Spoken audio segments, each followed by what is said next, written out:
In the small wilderness community of Estes Bear Pines. Lake was renowned for its peaceful loveliness, a shining blue ribbon of water, rimmed by massive pines and sharp, angular mountains. Folks flocked to its shores by the thousands to climb, camp, and take in the wildlife. But for weeks, there was rumor in town of a large grizzly that had been spotted several times around the lake, its thick coat dull, its gait slow, its huge body flagging. Something was clearly wrong with the bear, although no one could say what. Then one sweltering summer morning, the news was broken. Hikers saw the bear struggling in the water at the far end of the lake. It had somehow climbed out of the water, only to collapse onto the beach panting for air. Wildlife authorities were called, and before long, a team of dedicated park rangers arrived on the scene to ascertain the circumstances. The bear, a massive male, estimated to have weighed more than 800 pounds, in its prime had clearly been sick for a while. A quick examination by an unseen vet revealed dehydration, infection, and exhaustion. The odds were against it, but they couldn't just stand around and let the animal die.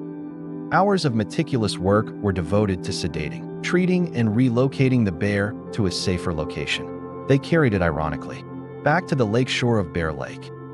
The hope was that natural habitats might be able to bring it back to full health. But as the sun dipped behind the mountains, casting long shadows upon the calm water, the rangers exchanged soft looks of unease. A few whispered that the bear wouldn't make it through the night. The next day, something out of the ordinary happened. As the fog began to lift from the lake, one of the rangers detected movement. The bear, left with little restraint to encourage freedom, stirred agonizingly and slowly. It crawled back down onto the beach. For an instant, the team stood in gaping silence, fearing the animal was heading towards its demise.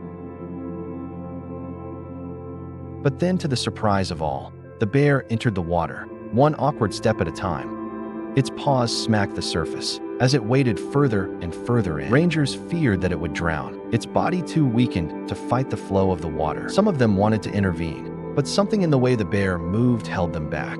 It was not thrashing about, it was not floundering, it was doing something no one had expected. The bear began to swim, not at random, not as an animal striving for some forgotten impulse. The strokes were even deliberate, and surprisingly elegant for such a large creature.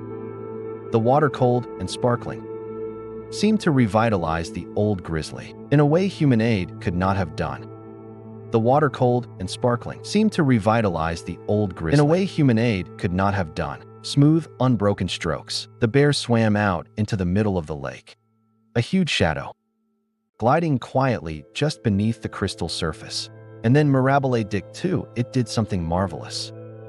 With the stealth of a stalking cat, the bear thrust its jaws into the stream and returned with a wiggling trout, shining as the flash of lightning. The onlookers gasped for weeks, perhaps even months. This bear had teethed on the brink of starvation, too sick or weak to hunt, but today, somehow far beneath its tattered fur and tired eyes, the animal's spark, its memory, had been revived. It was no longer just getting by, it was thriving repeatedly. That grizzly plunged into the water, every haul rejuvenating it. The lake had not killed it, it had saved it. The bear swam, fished, and finally returned to shore. For hours, when it dragged itself up onto the rocks, the grizzly was barely recognizable, stronger, ferocious, alive. It shook water from its fur in a huge spray of drops that caught the morning sun and lumbered off into the forest, leaving the rangers stunned.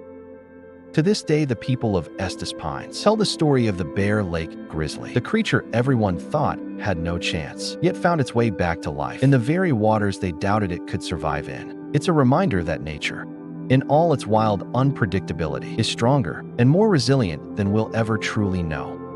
The bear didn't just survive, it reclaimed its power. Would you have believed it if you hadn't read it here?